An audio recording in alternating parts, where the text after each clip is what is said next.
बंधूंनो, या व्हिडिओमध्ये आपण शेळ्यांमध्ये होणाऱ्या PPR या रोगाची लक्षणे बघूयात. याच्यामध्ये बंधूंनो सगळ्यात महत्त्वाचं लक्षण आहे ते म्हणजे ताप. ताप जे आहे ते जवळजवळ 104 अंश फेरेनहाइट ते 106 अंश फेरेनहाइट पर्यंत ताप येतो. त्याच्यानंतर डोळे आणि नाकातून स्राव येतं, म्हणजे डोळ्यातून नाकातून थोडक्यात पाणी येतं. त्याच्या व्यतिरिक्त सुरुवातीला पाण्यासारखा स्राव होतो, नंतर काय होतं ते जे आहे नाकातून किंवा डोळ्यातून येणारे नाकातून चिकट पिवळसर असं पूसारखं येतं, म्हणजे एक प्रकारची सर्दी आपण म्हणूया. तोंडामध्ये जखमा होतात. PPR मध्ये प्राण्यांच्या तोंडामध्ये जखमा होतात, छोटे छोटे पुरळ येतात.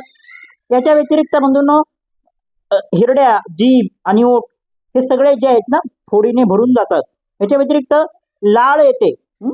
याच्या व्यतिरिक्त खाणेपिणे हळूहळू कमी होतं, कारण हे व्हायरल डिसीज आहे बंधूंनो, त्याच्यामुळे ऑब्व्हियसली खाणं पिणं कमी होणार.